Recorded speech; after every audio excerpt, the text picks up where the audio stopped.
Well, I'm Alistair Vijay. I'm the CEO of Clearway. It's an internet company that connects people to lawyers. And I'm Dean Davison, lawyer at Davison North Law, a Vancouver boutique law firm, doing most of the commercial litigation work.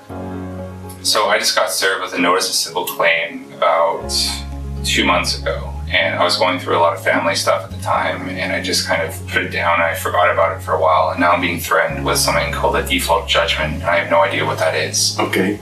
Well, Alistair, it's a good question, and unfortunately it's a common scenario. So when you get served with something, if you understand or believe it to be a BC Supreme Court civil claim, you have 21 days, at a minimum 21 days to file a response. It could be different times depending where you are, but let's just say it's 21 days. And you fail to do that, the other side can get what's called a default judgment.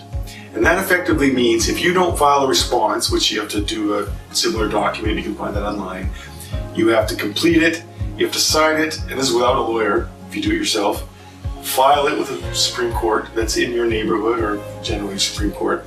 And that means you have to go to the courthouse or use an agent, but usually as a layperson, you go down there, get it stamped, then you have to file it, and so then you have to serve it on the party that sent it to you, or their lawyer. When you see the notice of civil claim, it'll have a bunch of documentation on it, but usually on the last or second last page, it'll say if the person did it themselves or the lawyer did it. Right. Whoever that was, that's who you've got to serve it. Okay? If you don't, and now let's say you didn't, and it's 2 months and you've got a very difficult time, you've got a default judgment.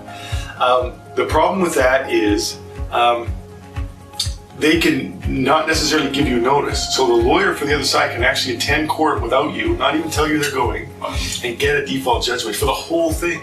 It's like you never responded, and it's like you have no counter argument. So let's say on the case you're talking about, you had a really good argument, like they said you owe them $100,000. You're like, no, I paid you that back, and I've got the evidence of it. Which a judge might say you don't have to pay them anything. Yeah. But because you didn't respond, they got default judgment, they can get a judgment for $100,000. To undo that is a bit of a nightmare. You have to do an application to set aside the default judgment. You have to put all that evidence into what's called an affidavit so the judge can get it, swear an affidavit. That's another process that's very difficult on your own. Again, you have to file, you have to put together the law, of the facts and the law in an application. You have to serve the other side. So you can see very quickly, that's way more work than just responding in the first instance. Right. People show up and they say, hey Judge, I don't know anything about anything, and I've seen this, unfortunately, too many times. And they say, and I was going through very difficult times. And the judge might be, I understand, and I'm with you on this, but not procedurally. The judge's hands are tied, and they have to have in the right format. They have to have it sort of testimony.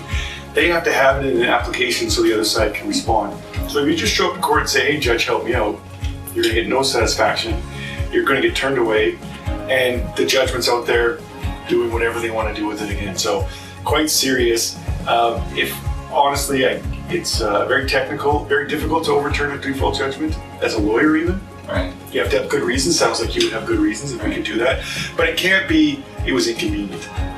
It can't be, what unfortunately, Alistair, happens a lot is people, we all do this in our lives, unfortunately, they avoid difficult things.